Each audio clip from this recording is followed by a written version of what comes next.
sua Bíblia. Obrigado, disse. Abre a sua Bíblia. As crianças estão subindo com os nossos jovens aqui. Que bênção. Ari, vem aqui um pouquinho que eu vou pedir um favor para você. Vou pedir um favorzinho para você, querido. Você abre a sua Bíblia no Evangelho de Mateus. Evangelho de Mateus.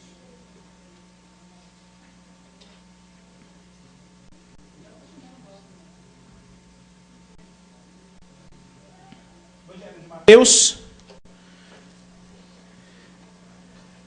capítulo 6 do Evangelho de Mateus, versículo 5. Mateus 6, verso 5. Mesmo sentado, você pode acompanhar.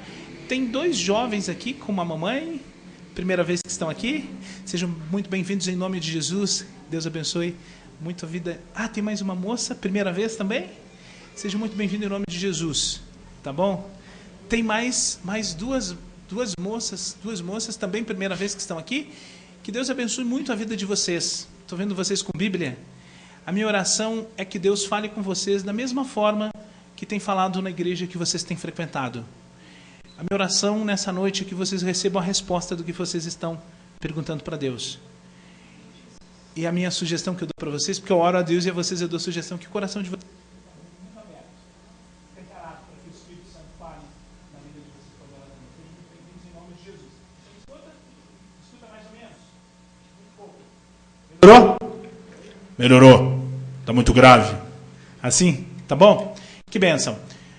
Eu vou falando e eu vou lembrando dos recados. No sábado, às 9h30, acontece aqui uma aula de dança para as nossas crianças e adolescentes. Crianças e adolescentes. Tá? Manda seu neto, sobrinho, quem tiver em casa, manda para cá, 9h30. É muito caro o curso, mas já está pago. Tá bom? Já está pago. Eu só vi com vontade. Traz ele. Está sendo bênção, as crianças estão sendo muito abençoadas. Tá bom? Evangelho de Mateus, capítulo 6, verso 5. Mais embaixo, vamos ler o verso 6. 6.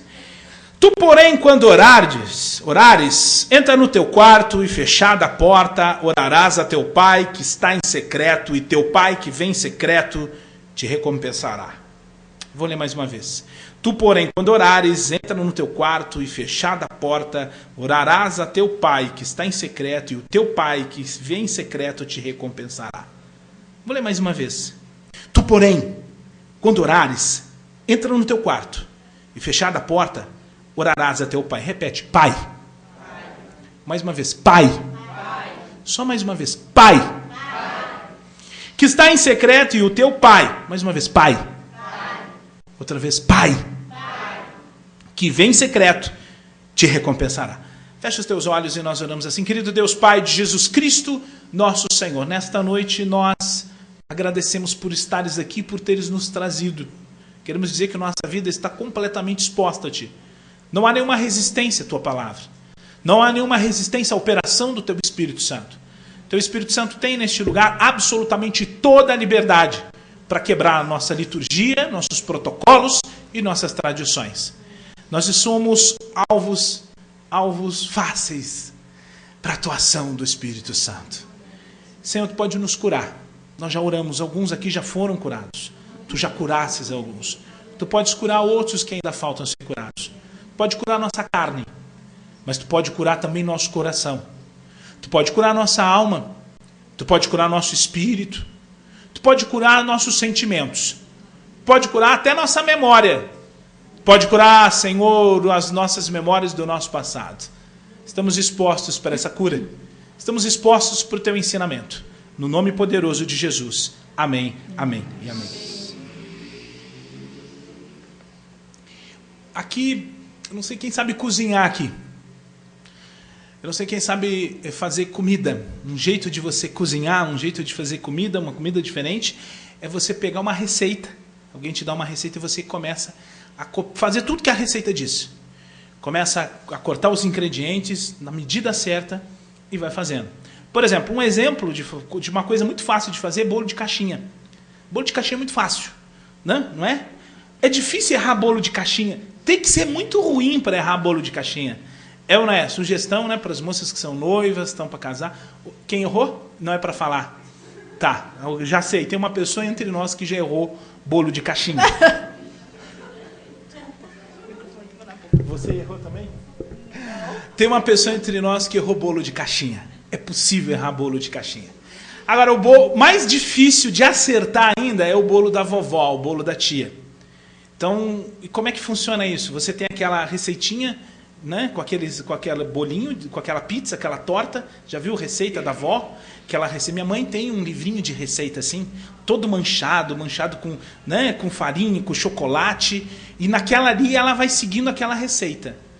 E é interessante que tá tudo mastigadinho na letrinha, e aí tem um papelzinho no meio feito com uma outra letrinha que só ela entende, um garranchãozinho assim, da outra tia que passou, e aí você vai seguindo a receitinha para dar certo.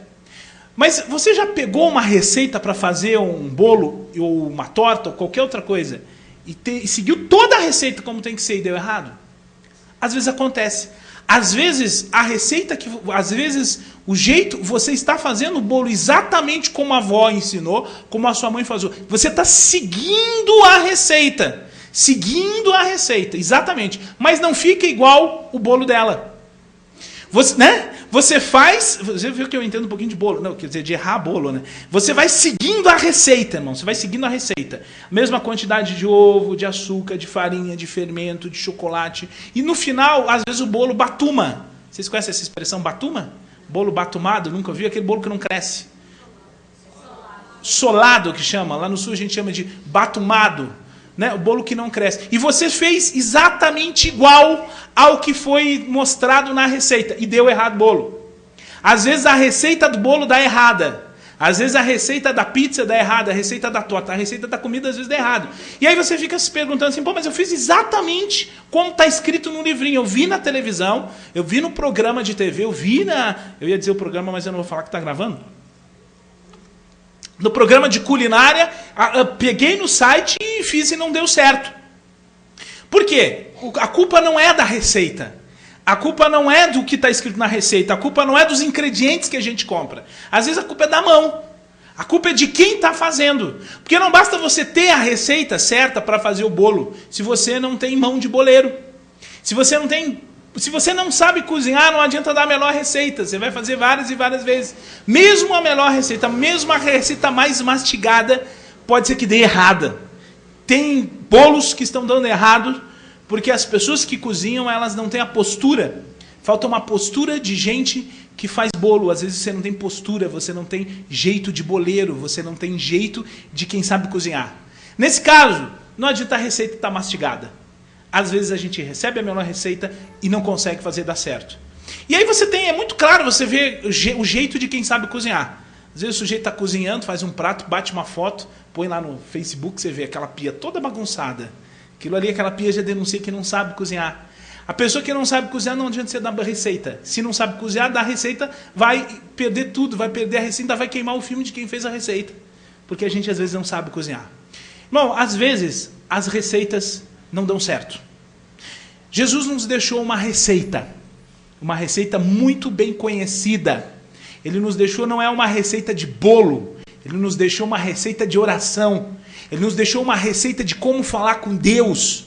Nos evangelhos, no evangelho de Mateus, no capítulo 6, no verso 9, a gente tem uma receita de como a gente chegar no Pai e dizer ao Pai e manifestar ao Pai as nossas necessidades e o nosso jeito de falar. É a oração do Pai Nosso. Essa receita de fazer esse bolo celestial, de fazer esse bolo de bênção, esse bolo de vitória, de fazer esse bolo que alimenta, que é a oração, que é falar com o Pai, essa receita é extremamente conhecida, todo mundo conhece. Lá na sua empresa, quando assume um chefe novo, ele reúne todo mundo e vai fazer uma oração. Então, vamos fazer uma oração do Pai Nosso, porque todo mundo conhece a oração do Pai Nosso. O católico conhece a oração do Pai Nosso. O kardecista, o candomblé, o crente às vezes conhece. Às vezes ele conhece. Mas você junta todo mundo para fazer oração e todo mundo conhece, de ponta a ponta. E a oração sai em uníssimo, a oração. Gente de várias religiões fazendo a oração do Pai Nosso em uníssimo. Dá certinho.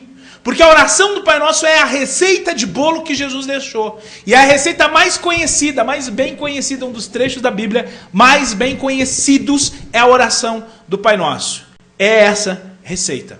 Mas às vezes essa receita aqui de oração, e é importante a gente estar falando de oração porque você está orando. Porque você vai orar nesses 40 dias.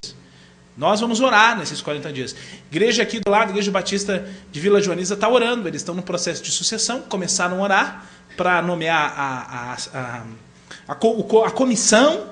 Vamos ajudar eles em oração, uma comissão para a procura de um pastor, para a seleção de um pastor. Eles estão orando. Nós estamos orando por cura aqui nessa igreja. Estamos orando para ser curado.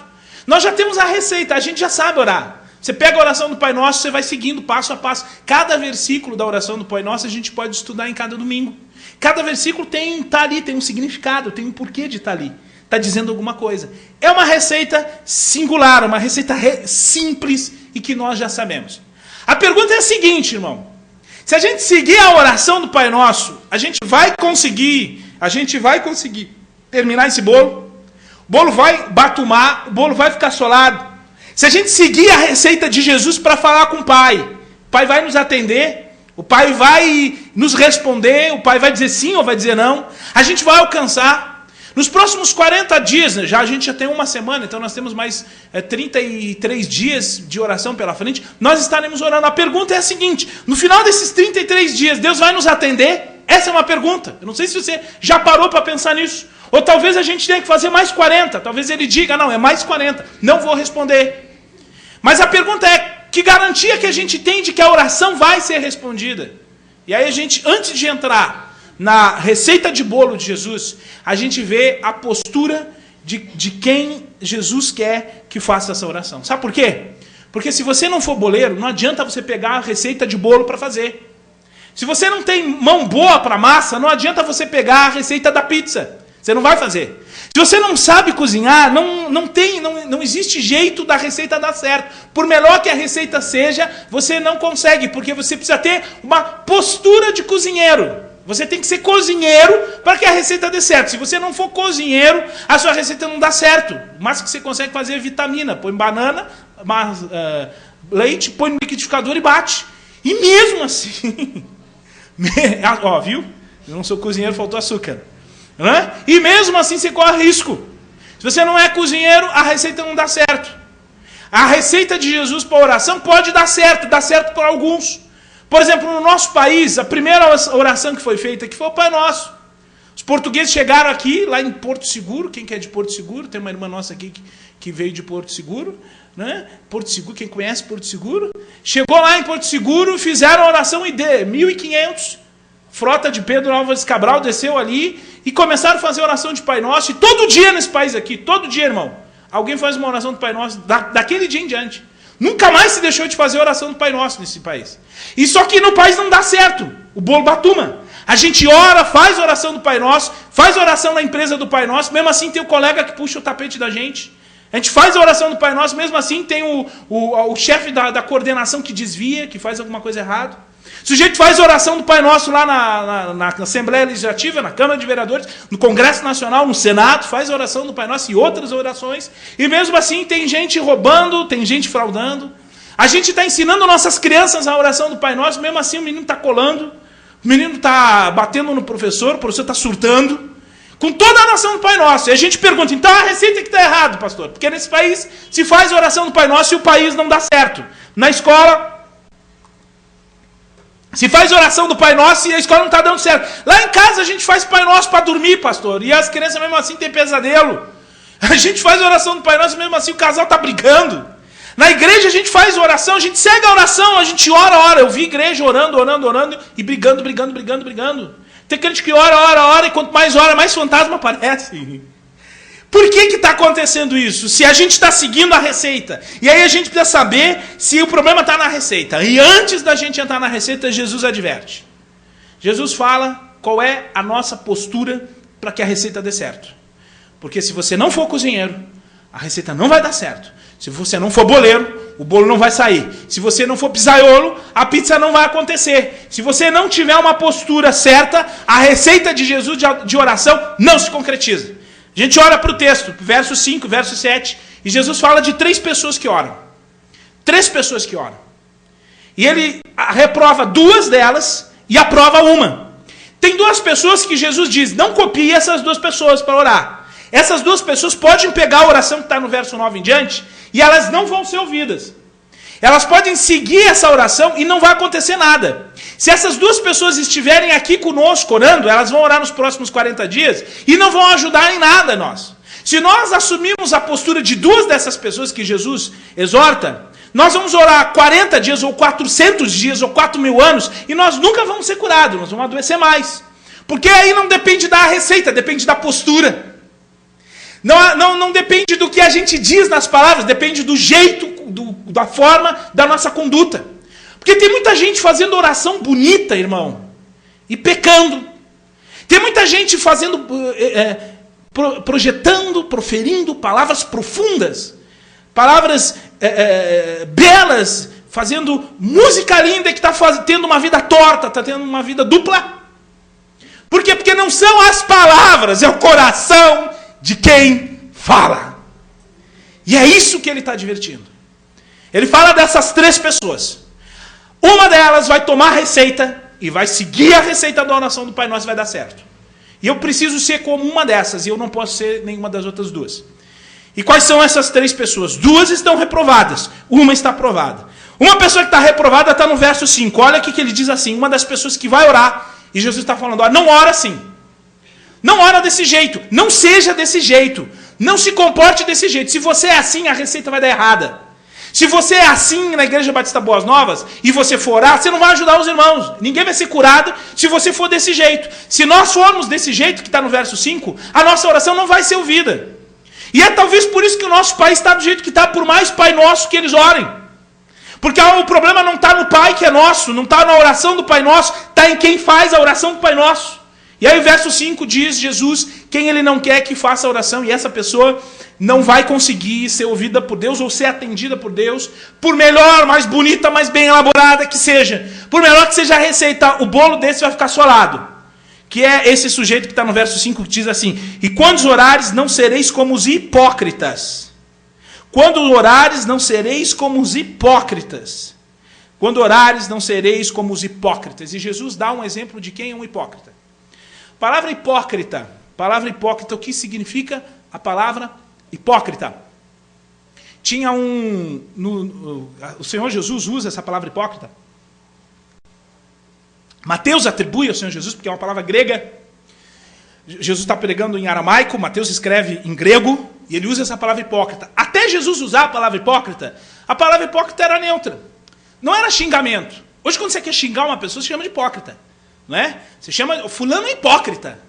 Ele, né, é hipócrita, você está xingando a pessoa. Mas até Jesus usar essa palavra, até esse momento aqui, a palavra hipócrita não era ruim. Porque a palavra hipócrita era o significado, representava uma profissão. Existia uma profissão, tinha gente que ganhava dinheiro, e muito dinheiro, sendo hipócrita. Até hoje tem muita gente que ganha dinheiro sendo hipócrita. Né? Mas naquela época você tinha um sujeito que assinava carteira, que não assinava carteira, mas se assinasse carteira, assinava a carteira de trabalho como sendo um hipócrita. Ele tinha um cartão para bater, o cartão de hipócrita. O que é um hipócrita? A palavra hipócrita quer dizer ator. A palavra hipócrita é uma palavra grega que significa ator. O que o hipócrita fazia? Ele ia para um teatro representar um papel. Ele chegava ali e ele tinha, como é que era o teatro grego na época de Jesus? Ele tinha uma máscara. O hipócrita era o sujeito que chegava num teatro para ser assistido pelas pessoas e colocava uma máscara. Por exemplo, quando ele ia representar um papel de triste, ele colocava uma máscara triste. O nome daquela máscara era persona. Por isso que daí vem a palavra personalidade. O que é a persona? Ele colocava uma persona de tristeza. Quando ele estava feliz, ele chegava e colocava uma máscara de felicidade. Então ele representava um papel de alguém que está feliz. Quando ele está bravo, ele colocava uma máscara de braveza. Quando ele está sério, uma pessoa séria, ele colocava uma máscara de gente séria. E assim ele representava para que todo mundo visse ele, para que todo mundo visse ele. Esse era o hipócrita. O hipócrita é o sujeito que representa um papel. É o sujeito que mostra para os outros o que não é. Ele não é aquilo, ele está representando um papel. Para levar alguma vantagem. Ou para alegrar uma multidão, para alegrar uma plateia. Tem uma plateia que precisa ser alegrada. Ou tem uma plateia que precisa ser entretida. Ou tem uma plateia que precisa ser convencida. E aí o hipócrita coloca a sua máscara e com a sua máscara ele representa para a plateia que está assistindo ele. Jesus fala, você vai orar? Vai orar. Vai orar a minha oração do Pai Nosso que eu vou ensinar? Vai orar? Então presta atenção. Não usa máscara. Você vai orar? Presta atenção, não seja ator. Oração de ator ele não vai atender. Oração de ator Jesus não atende. O meu Pai não atende quem representa. Meu Pai não atende quem é hipócrita. Meu Pai não atende quem está cumprindo um papel. Às vezes a gente cumpre papéis. Existem papéis sociais, né? Professora de geografia, papéis sociais. Então você é o professor. Então você cumpre aquele papel social de professor. Ou você é um vendedor, você cumpre papel. Às vezes a gente cumpre papéis. O que ele está dizendo é o seguinte: não represente. Se você vai orar, não seja hipócrita. Porque o hipócrita pode orar a oração do Pai Nosso e a oração do Pai Nosso não dá certo sendo proferida pela boca de atores. Sendo proferida pela boca de quem usa máscara.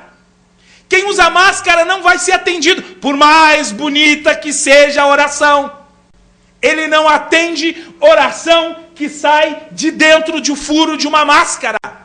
Ele não atende oração de quem se esconde atrás de uma persona. E o mundo religioso, não vou falar hoje, mas o mundo religioso incluindo principalmente os evangélicos, é cheio de gente mascarada.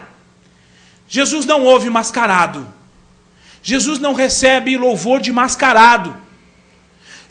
O Senhor Jesus diz, o meu Pai não vai atender mascarado. Irmão, não seja mascarado. Os nossos irmãos que estão orando aqui, eu falei para eles, eu estive lá com eles e falei, irmão, vocês vão orar? Vocês querem que Deus abençoe e ajude vocês a encontrar um pastor? Vocês querem que dê tudo certo na comissão? Que seja uma coisa bem feita, com ordem, decência, transparência, e que dê certo, vocês encontrem um pastor que fique muito tempo. Irmão, não seja mascarado na oração. Não seja mascarado nas reuniões solenes. Seja autêntico.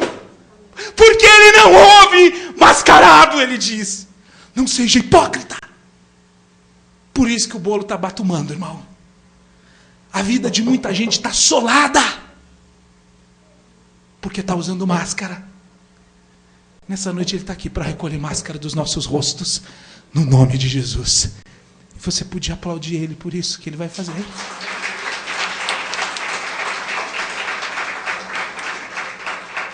Tem um segundo sujeito que ele não ouve oração. Dá uma olhadinha aqui no verso 7. Diz assim, e orando não useis de vãs repetições como os gentios. Gentil é o segundo sujeito que não adianta orar. Seguir a oração do Pai Nosso. Quem é o gentil?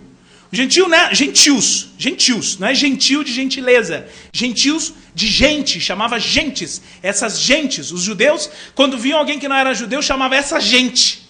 Né? Quando a gente quer... Né? Nós não, porque crente não faz isso, né? Mas quem não é crente, não tem Jesus no coração, quer desqualificar. Essa gente, gentinha. Né? Gentalha. Essa gente, os judeus falam assim, gentil, não ora que nessa gentalha. O que era o gentil para o judeu? E por que Jesus fala? O gentil era um sujeito que orava que nem os judeus.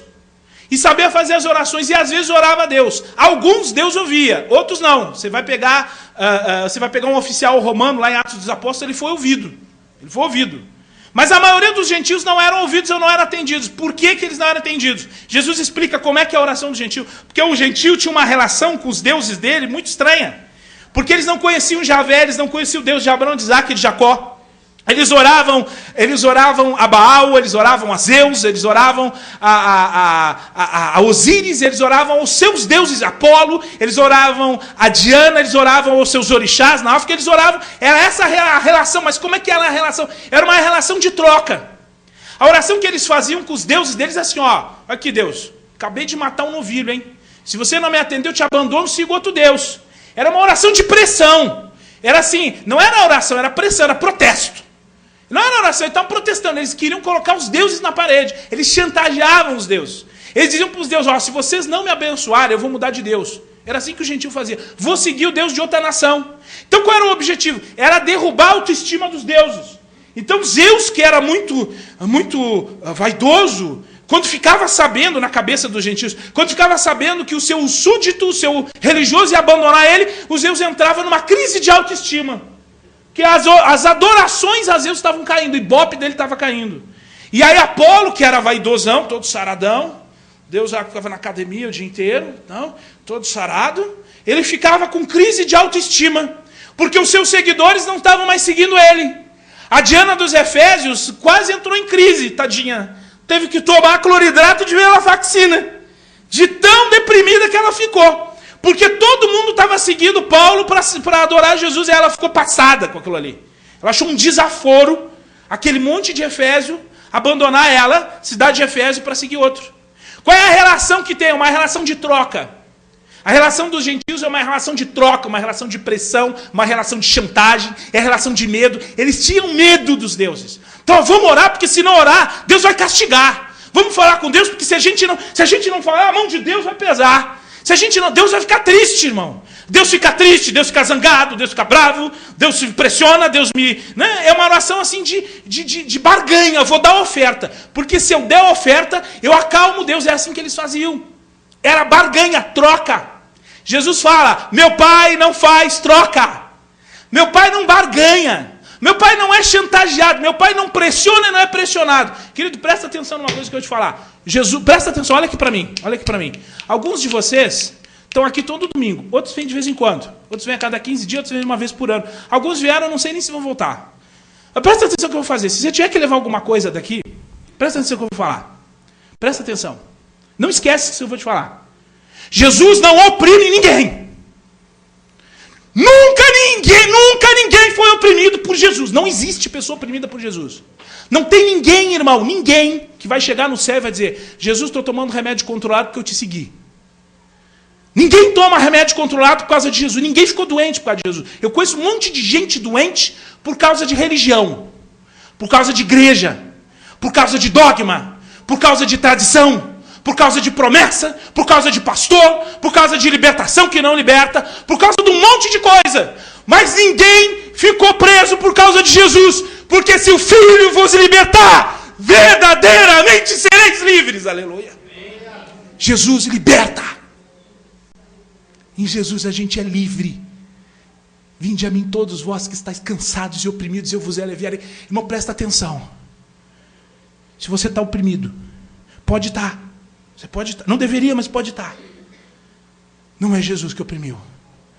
E se está nessa noite, Ele vai te libertar. Os gentios oravam para deuses fracos. Porque um Deus que precisa de dinheiro para atender é um Deus mercenário. Presta atenção, um Deus que precisa do envelopinho com dinheiro. Bem fofinho, envelopinho fofinho, assim, com as notas ali dentro. De 50, para te atender. É um Deus mercenário, não é o Pai de Jesus, querido. Não é o Pai de Jesus. O Pai de Jesus não precisa de envelope para atender ninguém. Os gentios acreditavam nisso. E Jesus fala, quando você for orar com meu Pai, falar com meu Pai, não fale como fazem os gentios. Um Deus que precisa de dinheiro não é o Pai de Jesus. E esse sujeito que ora com essa postura pode orar o Pai Nosso durante 40 dias e nunca vai ser atendido. Porque não é essa postura que ele espera. Qual é a postura? Dá uma olhadinha no verso 6. Tu, porém, quando orares, entra no teu quarto e fechada a porta, orarás a teu pai. Quem é que fala com o pai? Quem é que fala com o pai? Você tem que ser o que para falar com o pai? Você tem que ser o que para falar com o pai? Você tem que ser o que para falar com o pai? Agora olha para o seu irmão e diz assim, você é filho, querido. Olha para trás, quem está na frente olha para trás e diz assim, você é filho.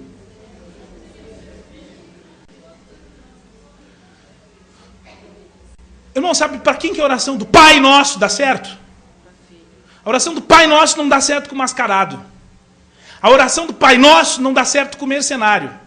A oração do Pai Nosso dá certo com quem é filho. Nessa noite, o Espírito Santo está chamando você para orar como filho. Porque você é filho.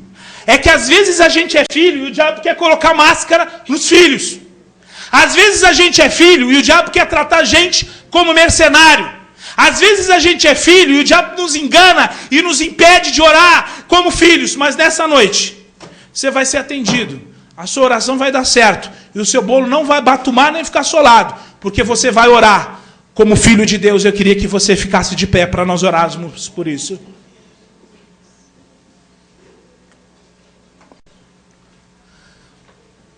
Nós vamos ouvir um louvor. E depois, sabe o que você vai fazer? Você vai pedir perdão. Porque quem sabe, em algum dia da sua vida, nos últimos dias, você usou uma máscara. A gente esquece e põe máscara. Sabe por que a gente põe máscara, irmão? Porque pedem para a gente colocar uma máscara. Porque a gente quer poupar as pessoas da nossa face triste. A gente quer poupar as pessoas da nossa tristeza. E aí a gente põe uma máscara para mostrar felicidade. Às vezes a gente quer poupar as pessoas da nossa irritação. E a gente coloca uma máscara. Às vezes a gente já tem uma máscara prontinha na porta de casa só para vir para a igreja. Já tem a máscara para ir para trabalhar. A gente já tem a máscara para ir lá na feira. A gente tem a máscara para visitar os parentes. A gente tem a máscara para tudo. Até a máscara, essa é a máscara de ver os irmãos na igreja. A gente às vezes, irmão, tem a máscara para ir no culto de quinta. É uma máscara. Na oração de quarta é outra. No culto de domingo é outra. Passeia então é a mais bonita. É a máscara da piedade. No nome de Jesus, joga a máscara fora e pisa nela. Quebra, não leva para casa. Ele aqui tá para tirar essa máscara. Fecha os teus olhos para a gente orar. Porque sabe, o seu problema é a opressão mesmo, não é máscara. Se você tem sentido que essa palavra em algum momento falou com você, não vou te chamar para vir aqui à frente para não te expor. Mas eu queria que onde você estiver, você levante sua mão para a gente orar por você. Eu vou orar por você. Onde você tiver isso, onde você tiver isso, nós vamos orar. Isso. Aí onde você está, eu vou orar por você. Agora. Ari, vem aqui orar, querido. Vem cá. Põe sua mão no seu coração e fecha os seus olhos. O diácono Ari vai orar por isso, por essa palavra. Se tem alguma máscara para você jogar fora, joga fora hoje. Irmão, eu estou te chamando para fazer uma campanha nessa igreja. E eu quero que o teu jejum seja válido, tenha ajudado. Mas se fizer jejum e oração mascarado, não vai dar certo. E se fizer a oração e jejum oprimido, achando que Deus está te oprimindo, também não vai dar certo. Com barganha também não funciona. É jejum, não é greve de fome. Presta atenção, é jejum, não é greve de fome. Outro dia eu vou falar sobre a diferença. Mas só vai dar certo se a gente orar como filho. Presta atenção, você é filho. Você é filha. Você é filho, você é filha. A partir de agora, porque você é filho. Eu não estou perguntando se você é. Eu estou dizendo, você é filho. Se Jesus está na sua vida, você é filho. Então começa a orar como filho e como filha.